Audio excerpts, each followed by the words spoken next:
I'm Liz Lyle. I'm the managing director here at the Shotgun Players. Welcome to the Ashby stage. So a couple of really quick housekeeping things before we get started. Emergency exits are to your right and left, the same way that you came in. And just like any other night at the theater, please take a minute to turn off your cell phones. We don't want any distractions during tonight's performance. So if you are not familiar with the Shotgun Players, here's a quick little bit of history about us. We were formed in 1992 and started performing in the basement of Laval's Pizza on the north side of campus. Okay, you guys know this story, that's good. So between then and now, we've performed in over 40 different venues, mostly East Bay, mostly Berkeley, and in 2004, we found this place as our home. We bought this building, and this is our home base now. We also own and operate another venue across town, the Shotgun Studios, which is in the old Serendipity bookstore.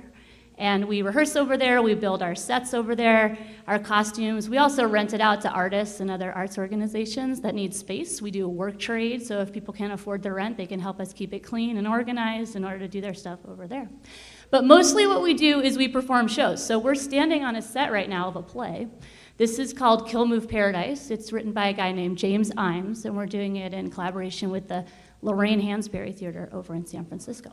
So we just decided that we would extend the show, and I highly suggest that you guys make a habit of coming into this building a little bit more. It's a pattern that you can starting tonight. You can come back here and see it.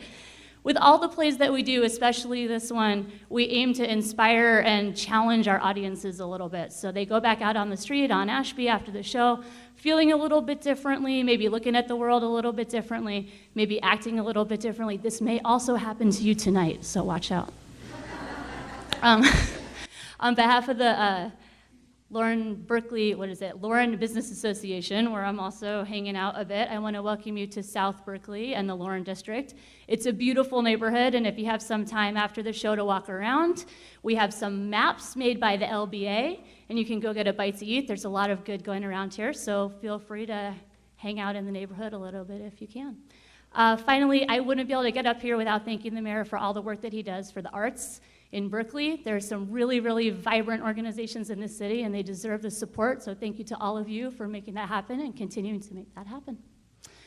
I think that's pretty much it. I'm going to now welcome Ben Bartlett to the stage. Have a great night.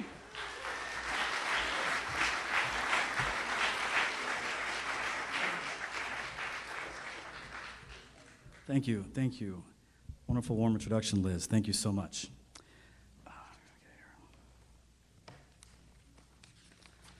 Where's my script? So, you don't want that. Orange folder. Oh, here we go, down here. Okay, perfect. Okay, guys.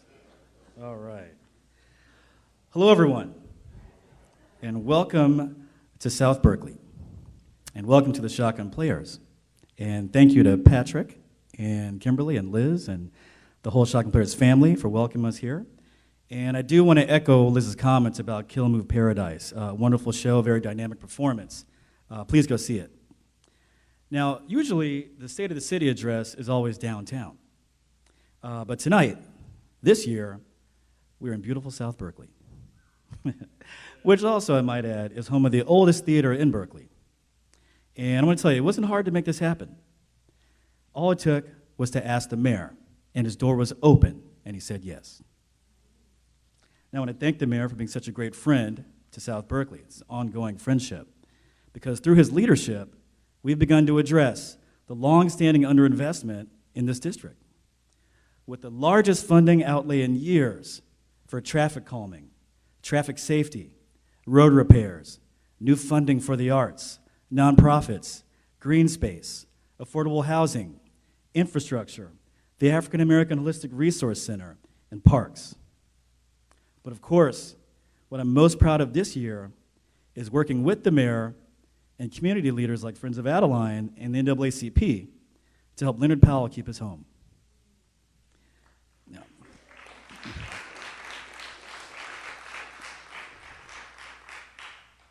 Now, this story of our community coming together and activating its powers in defense of the vulnerable is what we are all about. See, in South Berkeley, we treasure and we defend diversity and inclusion. But right now, we are losing our diversity due to the twin forces of gentrification and displacement. The doors are closing for too many of our people. That's why, under the mayor's leadership, we have initiated a series of measures to correct for the past and solve for the future. Right now, South Berkeley is in what they call an opportunity zone. Now, this is federal legislation designed to spur development, or as they used to call it, redevelopment, which left unchecked will devastate our community. So we worked with the mayor to create protective guidelines for a zoning overlay district to protect South Berkeley and reflect our values and make sure our communities do not get uprooted again. The Adeline Corridor Plan. After 4 years, it is nearly complete. This once-in-a-generation overhaul has the potential to transform South Berkeley. But the mayor and I want you to know that we are committed to making sure that the benefits of this transformation are inclusive and shared by all. Protecting people like Mr. Powell. We are shining a light on the probate court, receivership, court-appointed trustee, and conservatorship systems, and how they are affecting and impacting our seniors and persons with disabilities. Paid family leave in Berkeley. I want to real quick give a shout out to my wife, the lovely Yelda Bartlett. The Lord has blessed us with a child. And want to make sure that every family in Berkeley can be together when it counts. With the birth of a child or a sick loved one, family first. Yelda's also an immigrant, and this is personal to me. We must keep Berkeley a sanctuary city.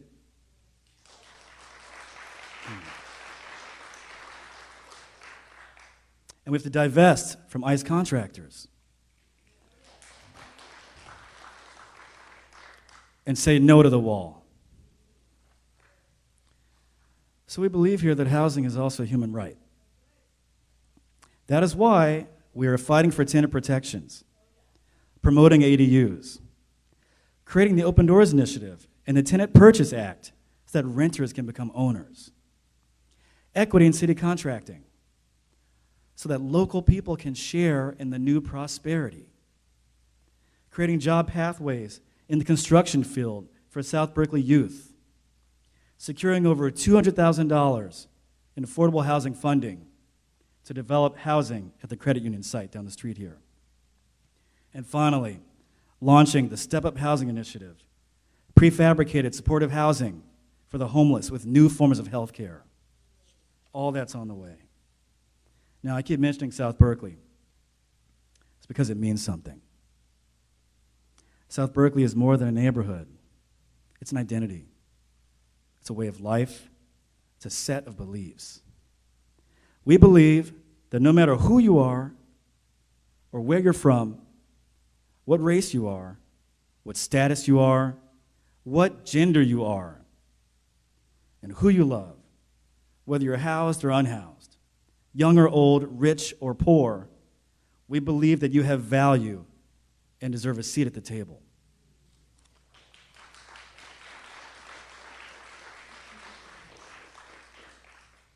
Now, the late Ron Dellums used to tell me that a door ain't nothing but a wall if it's closed. That is why we believe opportunities should be open to all, and that none of us make it unless all of us make it. So it is my honor to open the doors of South Berkeley and introduce our very own mayor, Jesse Arreguin. All doors open. Thank you.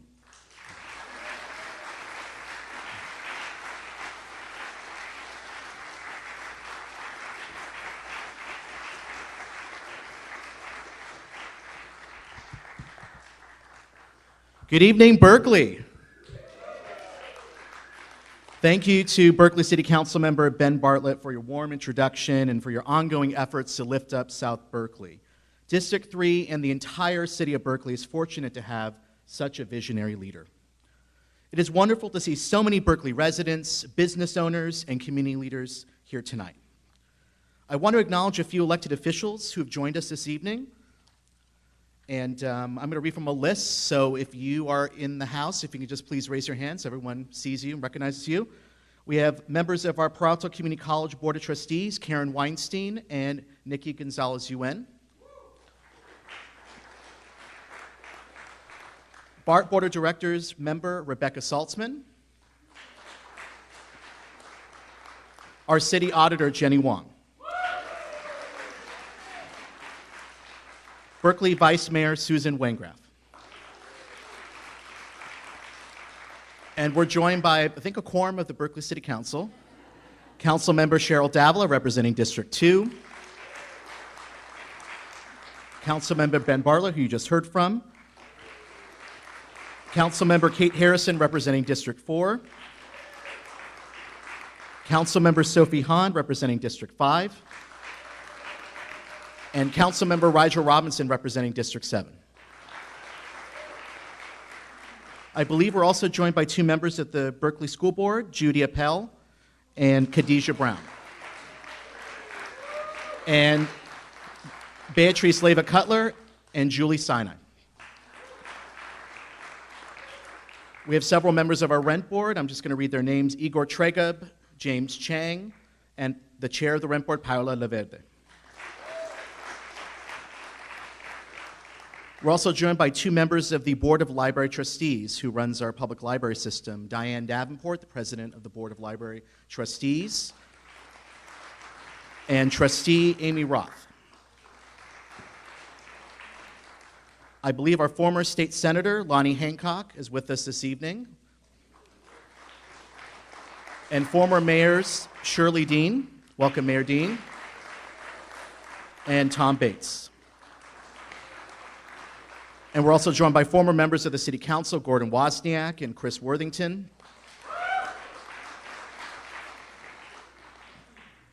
The president of the Berkeley City College, Dr. Rowena Tomanang, is also with us tonight. And from the office of UC Berkeley Chancellor Carol Chris, Ruben Lizardo. We're also joined by our city manager, Dee Williams Ridley, and several department heads as well are in attendance, so thank you for joining us as well. I'd like to thank the Plant Library, who gave us these beautiful plants that you see on the stage. They are a full-service plant rental company serving the Bay Area, and I just want to thank them for their generosity in letting us use these beautiful plants, and I promise I'd make a plug to check them out at theplantlibrary.com. And thank you to Berkeley Community Media for broadcasting tonight's address. We are live streaming the speech, and we will also be airing it on Berkeley Cable Channel 33. So I'm delighted that the Shotgun Players agreed to host this event. And as you heard in the opening, the Shotgun Players' commitment to our community and to our environment is emblematic of our Berkeley values. The organization was founded in 1992 with the goal of providing bold, thought-provoking theater at an affordable cost, and they continue to push the envelope to this day. This Ashby location has been the Shotgun Players' home since 2004, and in 2007, it became the first 100% solar-powered live theater in the country. Most importantly, Shotgun Players care passionately about our arts community, which is one of the foundational building blocks of Berkeley. We have over 150 arts nonprofits here, and together they generate over $165 million of annual economic activity, bringing thousands of visitors to our city and helping make Berkeley one of the most vibrant arts communities in the world. But this was not always the case. In the early 1990s, there was no downtown arts district, and existing arts organizations were considering leaving the city due to lack of space and the lack of city support. Yet instead of giving up, artists worked with the city, and I want to recognize the role of former Mayor Dean in helping create the Downtown Arts District. The city and the artists came together to develop a plan to increase city investment in the arts, and it worked. Through both public and private investment, we created the Addison Street Arts District, home to world-class performing arts organizations such as the Berkeley Rep and the Aurora Theater, and provided the tools needed for artists to survive and thrive through the Civic Arts Program. 25 years later, that vision has been realized through one of the most energetic and vibrant arts communities in the world. But we are only getting started. We must build on this incredible base and expand our creative capacity as a city by supporting the arts in the most inclusive way possible. The arts must be a resource for cross-cultural education and a conduit for lifting up and empowering historically marginalized communities. To begin this vision, we recently updated the City of Berkeley's Arts and Culture Plan. The plan is a roadmap for how to strengthen our arts community in the years to come. And the first goal of this new plan is to create affordable housing and workspace for artists. We know that rising real estate prices have pushed artists out of our community. People like Mildred Howard, whose family called Berkeley home for generations. We must create more affordable housing and workspace for artists if we are to continue our commitment to being a diverse, creative, and inclusive city. We are excited to be partnering with the Berkeley Repertory Theater, which recently secured funding for the development of a 45-unit apartment building for artists, with groundbreaking expected this fall and project completion in the spring of 2021.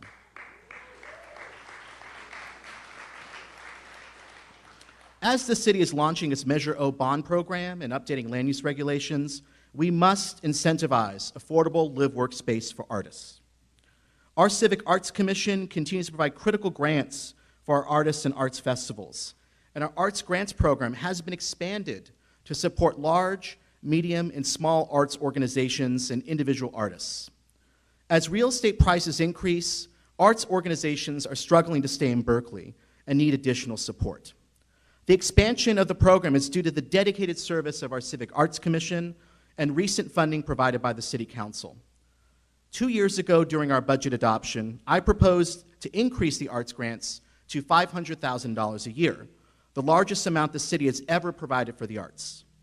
The arts are not only an important cultural and economic engine, but they add to the vibrancy of our city. Investment in the arts is an important economic development strategy as well. So last month, when we adopted the fiscal year 2020 to 21 budget, we continued this new baseline so that we can expand the number of arts organizations served in our city. This program provides an essential lifeline for dozens of artists and organizations. But we all must do more to ensure the arts, that really are the joys and opportunities of a modern city, are available to everyone here, not just a privileged few. Because sadly, while we continue to celebrate the beauty and richness of Berkeley's diverse communities, many of our streets outside some of our most vibrant arts venues are lined with tents inhabited by those who our society has failed to help. We can't truly build Berkeley's future together if we don't include everyone in that future. And that is why addressing homelessness is one of my top priorities. And I know you share that priority as well. It is understood that our region and the entire West Coast is experiencing an unprecedented crisis. Homelessness has risen in Alameda County by 43% over the past 2 years. And unsheltered homelessness, those who live full-time on our streets, has increased by 63%. It is estimated that on any given night, there are roughly 2,000 homeless individuals in our city, which roughly equates to about 1% of our city's population on our streets each night. This tragedy is a result of the collective societal failure to take care of those who are most in need of help. And that is why one of my first major initiatives as mayor was the creation of the Pathways Project. Working with Berkeley City Council member Sophie Hahn, our staff in Health, Housing, and Community Services, and various stakeholders in the homeless community, we developed a plan to address the crisis on our streets, to reduce the impacts of encampments on businesses and residents, and to create an unbroken path from the streets into permanent housing. In last year's State of the City address, I shared that we achieved a major milestone in our Pathways project, the opening of the Stair Center, Berkeley's first ever year-round, low-barrier shelter that provides intensive wraparound services and housing navigation. But the Stair Center is much more than a shelter. Here, homeless people are assigned caseworkers who connect clients to mental health, drug treatment, employment assistance, and ultimately connect them to permanent housing or reunify them with their families. The center also provides housing support after people transition out of the Navigation Center.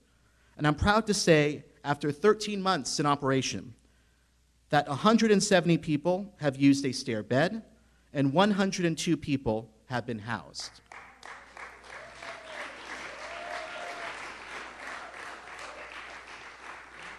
And among those, 93% have been able to retain their housing. That is a really tremendous accomplishment. An October 2018 San Francisco Chronicle article profiled two Stair Center clients, Sarah Smith and Zach Minaharis. They both had been homeless in Berkeley for many years and were living under the University Avenue Freeway overpass. An outreach worker from Bay Area Community Services visited them and invited them to move into the Stair facility. They were one of the first to take up the offer to move into the Stair facility. And after years of living on the street, they wanted to move indoors into a real home. After 3 months of living in the Stair Center, Smith and Minaharis were able to move into a studio apartment in Oakland's Fruitvale district. The rent was made possible by a loan from Alameda County Behavioral Health Care that supports individuals who are eligible for basic public benefits. In the Chronicle article, they quoted Minaharis, and I just want to share some of the quotes about his experience of living in the Stair facility. "Just to have a key and to be able to open your door and to know that everything is the same as you left it, I'm ecstatic right now. I don't have words to describe it. It's a new start." Further, Minaharis said, "I didn't believe that it was going to be possible." And Minaharis was a Berkeley native who had been homeless on and off since he was 16 years old. But he felt that it was working out finally. Another milestone of the Pathways Project was the release of the 1,000-person plan, which was recently presented to the Berkeley City Council. The plan outlines how Berkeley can provide permanent housing for the existing unsheltered population and how to create a housing program which rapidly rehouses people so no one experiences homelessness on our streets, achieving what is called functional zero. It proposes to retool our shelter system into a navigation center model, similar to what the Stair Center provides. And while the report is truly sobering, it provides us with much-needed data and an ambitious plan to help guide our work towards housing first. Additionally, we recently added another nightly shelter for 50 individuals in the Veterans Building. Dorothy Dayhouse, the shelter's operator, will soon offer daytime and lunch services, providing additional respite from the street. And I want to thank Council members Cheryl Davila and Rigel Robinson, who worked to make this project possible, and for their unwavering support for our unhoused neighbors. Thank you.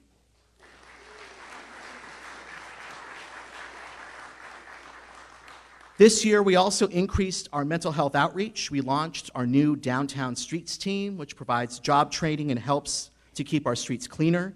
And we enhanced cleanup of litter and installed portable restrooms in highly impacted areas of our city. Making these investments and helping the most vulnerable among us, while it's always worthwhile, is never easy. And after more than 30 years of diminishing resources from state and federal governments, and in the midst of an ongoing housing crisis across the region, cities have been forced to make increasingly difficult choices between paying for city services or helping those in crisis. And this is not a choice that cities should have to bear. But Berkeley is Berkeley, and we have a heart. So when voters were asked to approve Measure P in 2018 to generate $6 to $8 million a year for homeless services by increasing the transfer tax on the most expensive properties in Berkeley, we voted yes by a margin of 73%.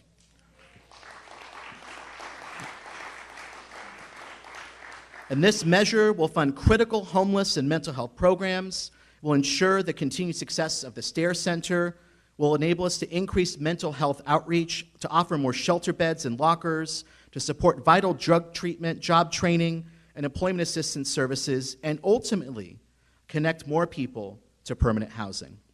Thank you to the people of Berkeley for generously and doing your part to build Berkeley's future. And most importantly, thank you for your compassion and willingness again to help the most vulnerable in our community. As we sit here tonight in South Berkeley, a neighborhood which was the heart of Berkeley's African American community, and one with a rich cultural history, we know that this neighborhood is undergoing dramatic changes as home prices and rents increase, as businesses close, and longtime residents are being forced out of the area due to displacement. The very fabric of this neighborhood and our city is threatened by a growing housing affordability crisis. As an example of the dramatic demographic changes occurring in our city, Berkeley's African American population has plummeted from 20% in the 1970s to less than 8% today, with South Berkeley being especially burdened by the impacts of gentrification and displacement. This is in part due to years of insufficient action and an unwillingness to address the critical need for affordable housing. The creation of new affordable housing is a necessary component of any vision to address the housing and homeless crisis, and it is an essential part of our efforts to help those who have made Berkeley what it is continue to stay here and thrive. But we must also accept the reality that housing alone is not enough. That is why we're making our city's biggest investment ever in anti-displacement programs that will help keep people in their homes so they do not end up on the streets. This year, Berkeley is investing $900,000 annually, including $550,000 to provide legal representation and counseling for tenants facing eviction, $250,000 for our housing retention program to provide one-time cash grants for people facing eviction, and $100,000 to our flexible housing subsidies pool to provide rehousing assistance to persons experiencing homelessness.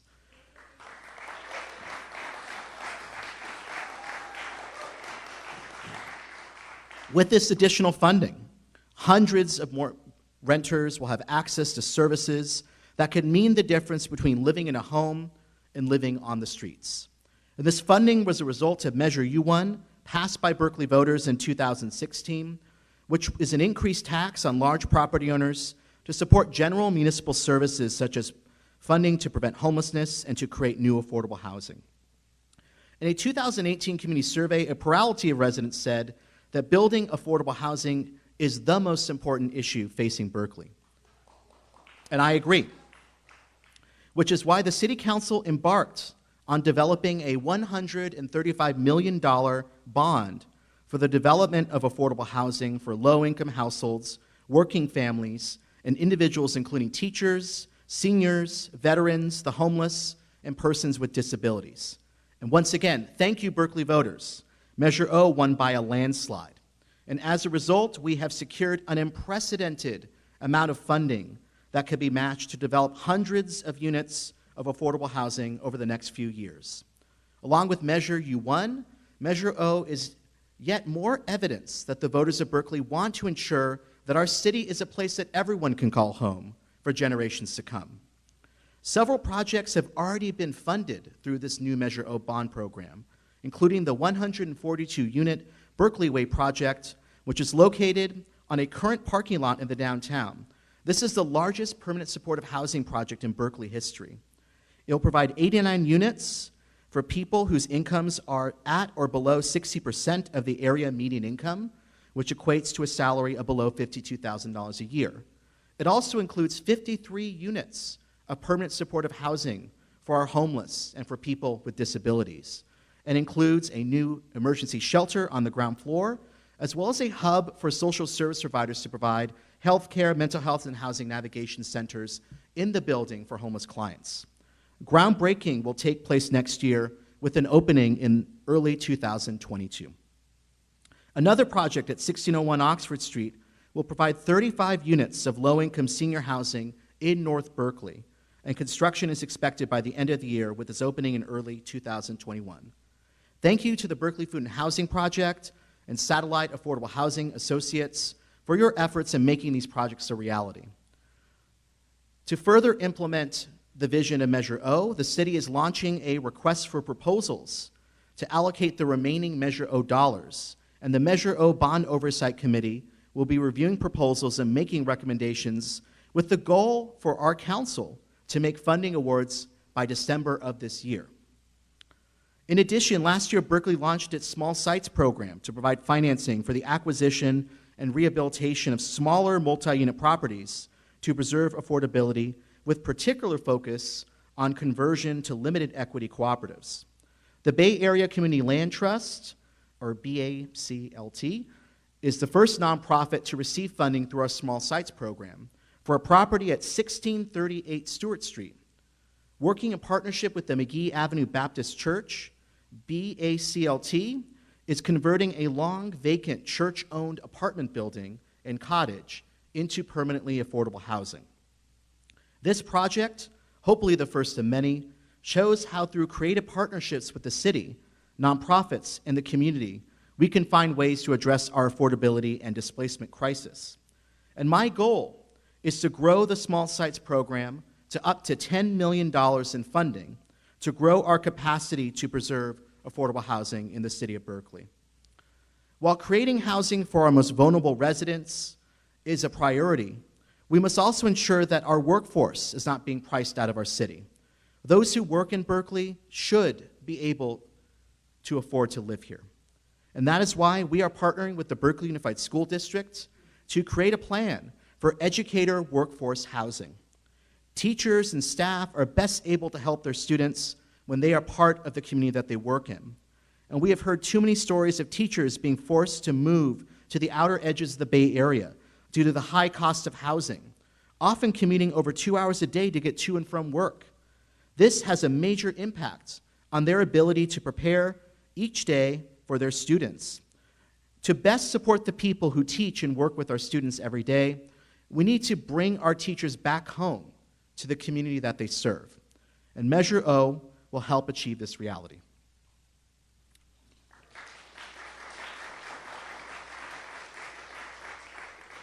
Measure O set the goal of achieving at least 10% reserved affordable housing out of the total number of housing units in our city by the year 2030. That is a truly ambitious goal, to create thousands of additional affordable units, but with funding opportunities now available on the local, regional, and state level, we have an unprecedented opportunity to create affordable homes and to stem the tide of displacement. Working together, we can achieve this goal and build a better future for everyone in Berkeley. Our vision for housing also includes transit-oriented development, housing close to public transit hubs that is equitable, sustainable, and affordable. And to that end, for the past 4 years, the community has been engaged in a process to develop a vision for the future of the Adeline Corridor, where we're currently sitting, including the parking lots around the Ashby BART station. This plan can undo the years of physical separation that was created by the previous BART development.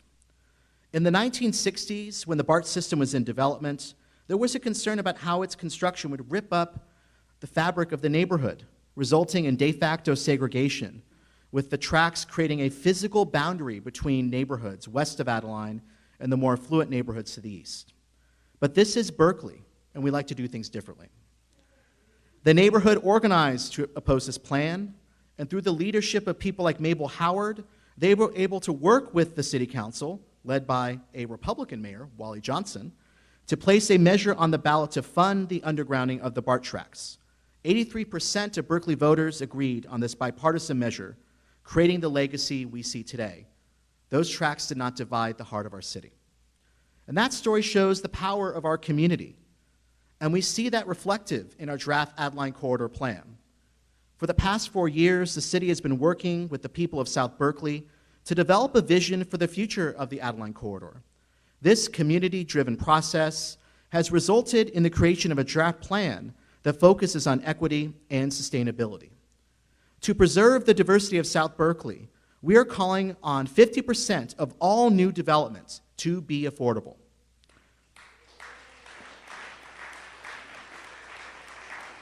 And at the Ashby BART station just across the street, I'm advocating for 100% of that housing to be affordable.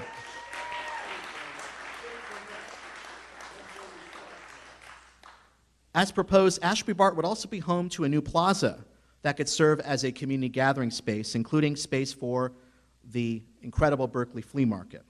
And public land should and must be used to serve the people.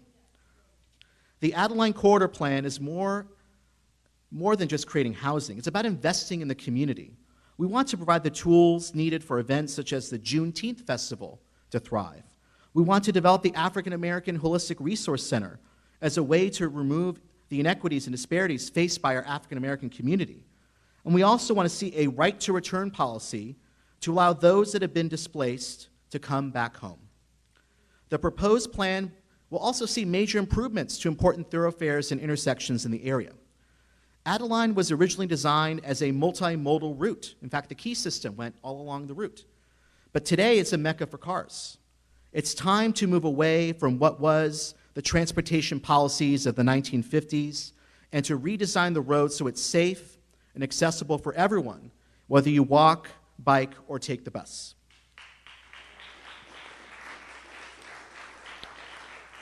Let us create a vision for South Berkeley that is based on Berkeley values, and I look forward to working with all of you to make this a reality. Now, we turn to the North Berkeley BART station, where we have a rare opportunity to transform acres of underutilized space into a vibrant, diverse neighborhood. Over the past 16 months, we have worked together through a robust public process to define a vision that enhances the qualities of the surrounding neighborhood and takes advantage of this rare opportunity. Hundreds of neighbors and housing advocates have worked together to create a vision at North Berkeley BART for affordable housing, open space connecting the Ohlone Greenway, and a transportation network that serves the needs of both the neighborhood, BART commuters, and our city.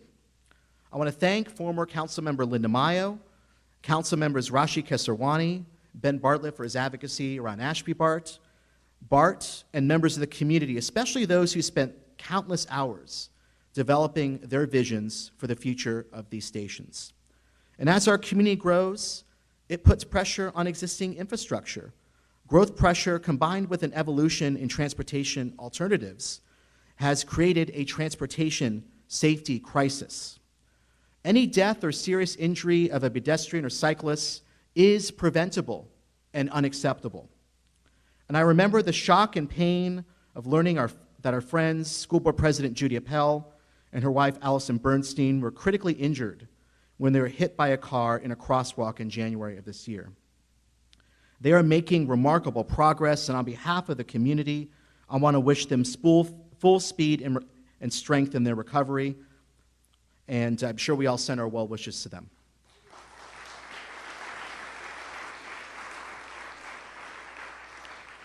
Again, this increase in pedestrian and bicycle accidents is unacceptable, and the budget that we adopted in June will work to address this crisis.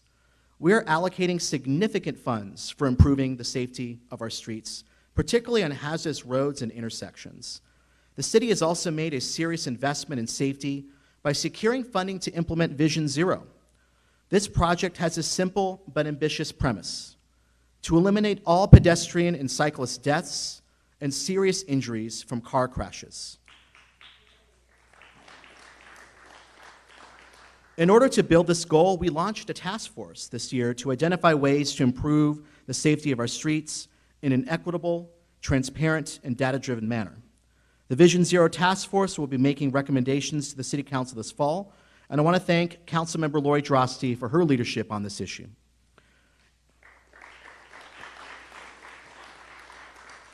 In recent years, we have also seen the unfortunate increase in severe firestorm devastation in urban and residential areas such as Santa Rosa and Paradise. And history tells us that what happened there can also happen here.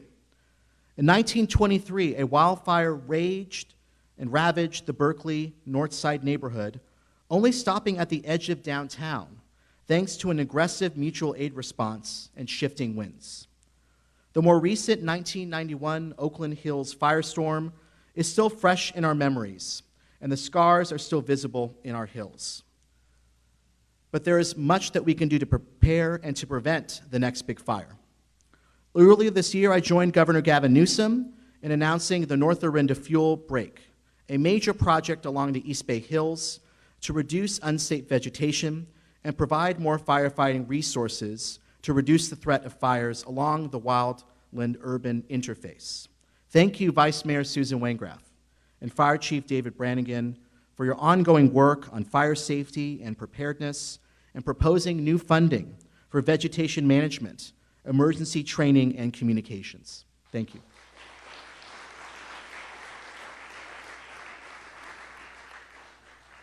No matter how much we prepare, though, the threat of wildfires will always exist. So it's up to all of us to take steps to reduce fire hazards at our homes and be ready to take action during an emergency. Our future depends on it. Our future also depends on a healthy climate, and Berkeley has always been and will continue to be a leader in climate action.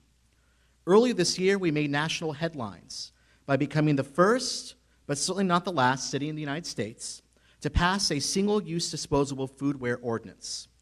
This will assist businesses in shifting away from environmentally harmful single-use disposable foodware and toward reusable products, which will in turn help us achieve our zero-waste goals. I want to thank Councilmember Sophie Hahn for her leadership on this ordinance, and I also want to thank the third-grade students of the zero-waste class at Oxford Elementary.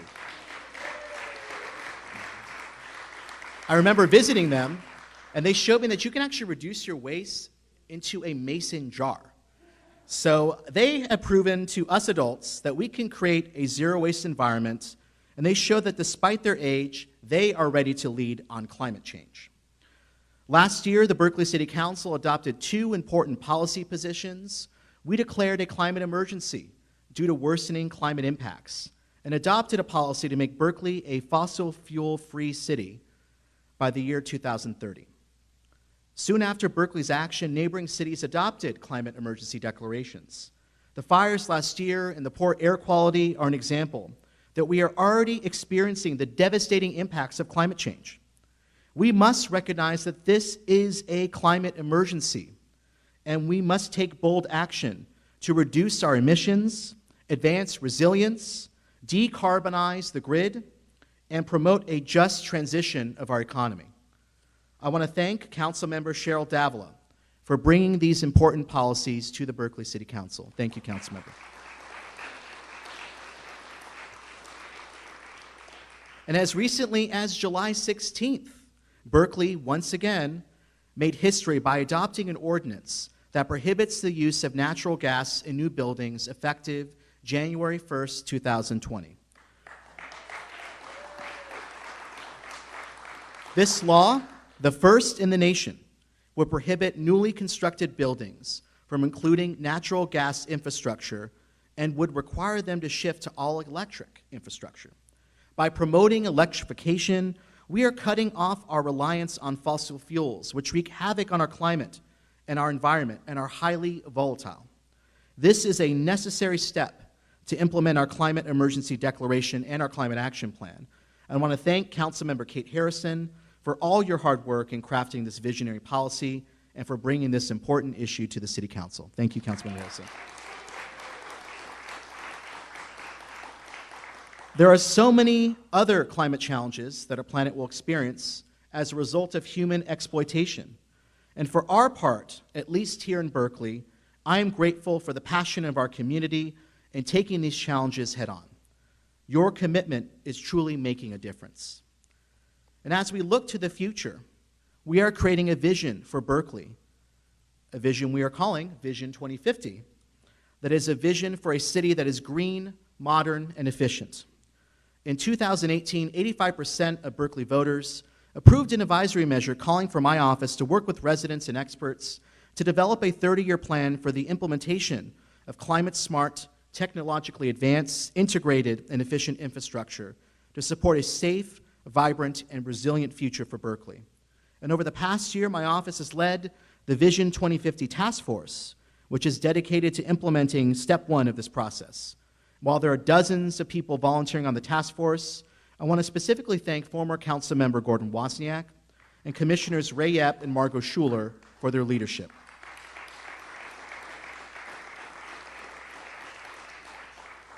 We are aiming for the report to be presented to the City Council this December, so stay tuned. Now, while we're thinking big in terms of our environment and our planet, we're also making sure that we're getting to the nuts and bolts of local government too. This year, this summer, I like to call the summer of paving. We're paving 40 roads covering 6.6 miles, including some of the worst actors that have been called out by many Berkelians. These are roads that serve as bus routes and bicycle boulevards, and we are working to ensure that all people on all modes can access our roads safely. Measure T1 projects are well underway, providing a $100 million investment in upgrading our infrastructure, from retrofitting our community and senior centers to renovating park facilities. The city is currently on 34 different projects during phase 1 of Measure T1. The people's investment by voting for this bond in 2016 will pay off in ensuring that future generations will have access to safe and resilient roads and public facilities. These improvements have been pending for years due to lack of funding, but thanks to your support, these projects are moving forward. One major T1 project is the long overdue repaving of University Avenue at the Berkeley waterfront.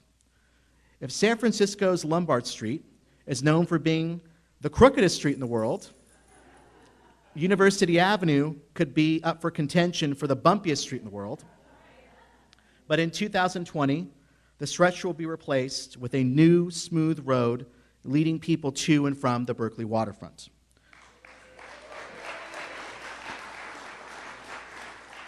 And this is just one of the many exciting projects we have lined up at the marina. We're embarking on the creation of the Berkeley Marina Area Specific Plan to create a new vision for our waterfront. This major investment will help ensure that we have a marina that will be a world-class destination for years to come. Perhaps the most exciting future project at the waterfront is the creation of a full-service ferry terminal and the reconstruction of our municipal pier. Earlier this year, both the City Council and the Water Emergency Transportation Agency entered into an MOU to study the feasibility of a Berkeley ferry terminal. The ferry is not just a quick and environmentally friendly way to commute to San Francisco, but it will also play a crucial role in transporting people after the next major earthquake. The development of a ferry terminal and new pier will reinvigorate the marina, creating economic opportunities for the marina and the surrounding area. Transportation improvements are also happening beyond the marina as well. Last June, we launched a bike share program, adding 400 bikes to Berkeley as part of a regional network connecting Oakland, Emeryville, San Francisco, and San Jose. Originally known as Ford Go Bike, Bay Wheels provides commuters with a new environmentally friendly transportation option. I've heard recommendations from people throughout our community that this service should be expanded to other parts of Berkeley, and I wholeheartedly agree, and will work to ensure that that happens. Approximately 10% of Berkelians commute by biking. This means more people bike in Berkeley than any other city of our size in the country. And while 10% may seem like a lot, it's not enough if we want to get serious about promoting non-automotive transportation. And that is why we need to get serious in investing in bicycle infrastructure.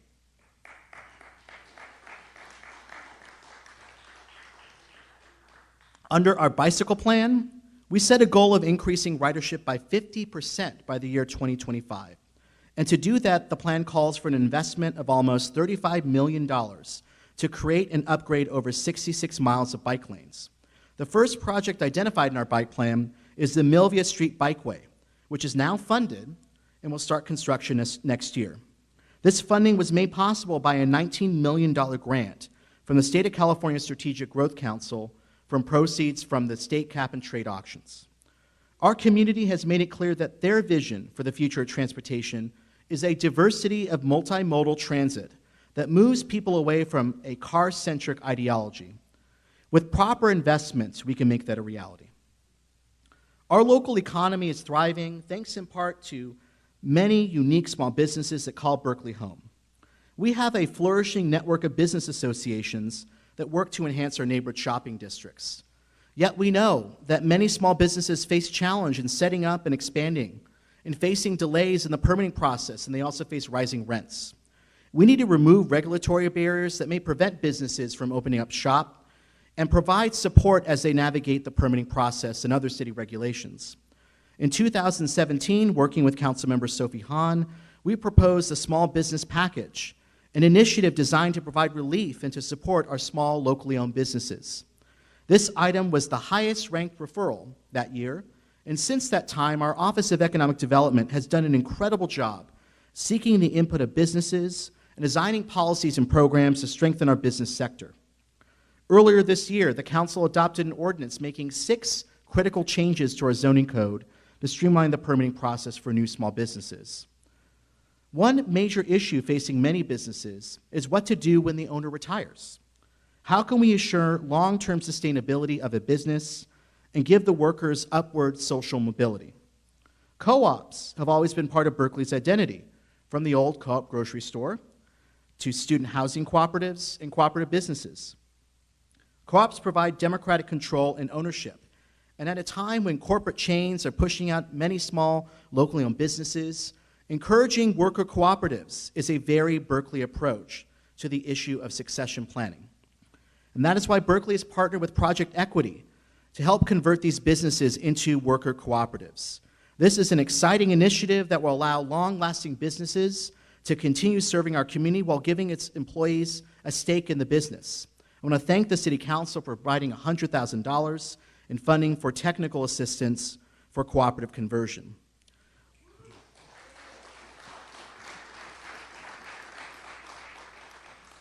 Little do people know that many of Berkeley's beloved businesses are actually co-ops, from the Cheese Board Collective to the Missing Link Bicycle Shop. What would we do without our co-ops? Well, I have another question for you. How many of you were born in Alta Bates or had a child born there? People raise their hands. Alta Bates is truly the birthplace of the East Bay, and yet it's sadly at risk of closure after Sutter announced its plans to shut the facility down by 2030. We cannot let that happen. My office has brought together regional leaders, healthcare experts, and other stakeholders to launch the Alta Bates Regional Task Force and to create the Alta Bates Health Impact Assessment, which we published in December 2018. This report concluded that the closure of Alta Bates would have disastrous consequences, not just on Berkeley, but for jurisdictions across the entire Interstate 80 corridor.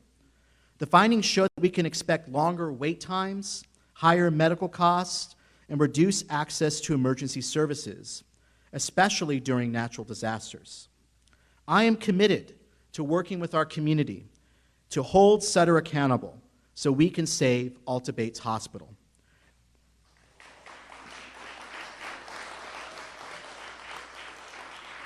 It is time for Sutter to stop playing games with the well-being of our community, and we will continue to fight alongside our regional partners for our hospital, which is an essential part of the Berkeley community. Finally, I want to spend a moment talking about our values and how in the past 2 years, we have truly risen to face great challenges. There is no doubt that over the past 2 years, our city has faced a number of challenges, not the least of which were the protests and clashes that occurred on Berkeley streets.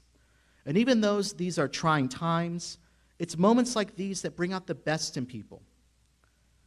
The events of 2017 tested Berkeley as we worked to balance the rights of protesters to express their views with our own desire to show the world that these hateful messages were abhorrent to us and our values. In doing so, we worked with community and faith-based organizations and UC Berkeley to reaffirm our city's values of sanctuary, diversity, and inclusivity. We worked with local artists Miriam Stahl and Lena Wolf to create the Berkeley Stands United Against Hate poster campaign, which printed more than 20,000 posters. And as I go around Berkeley, I still see these posters in people's windows. And it fills me with immense pride in how our community rose up and peacefully opposed the hateful message of these groups.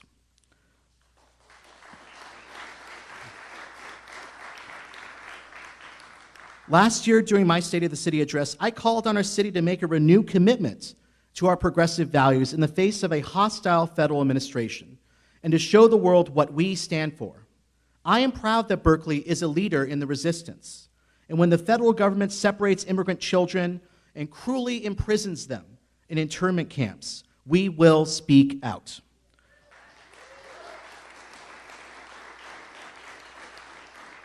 When ICE comes into our community, we will provide sanctuary. When the federal government reneges on its global commitment to address our climate crisis, we will lead.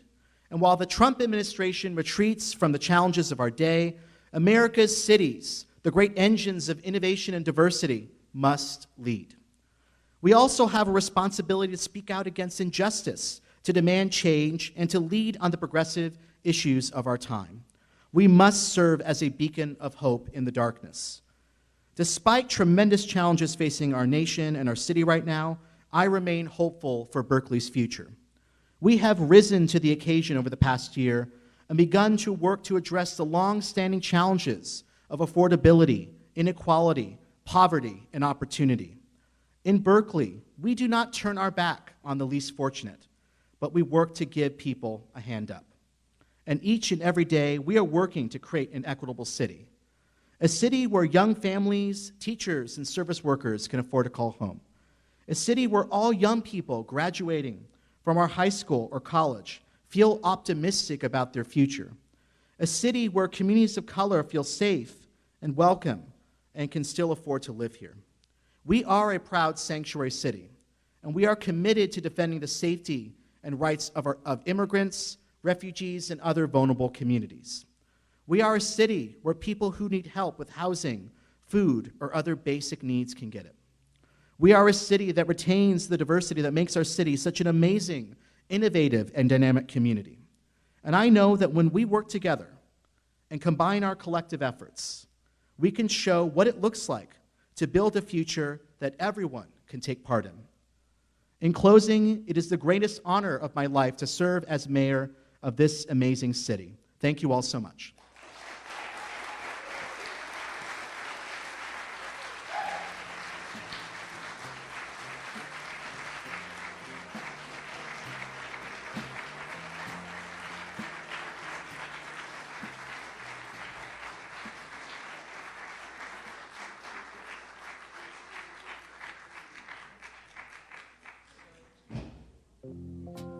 Just that little housekeeping. I think we have some refreshments in the lobby, so as people leave, and thank you all for coming this evening.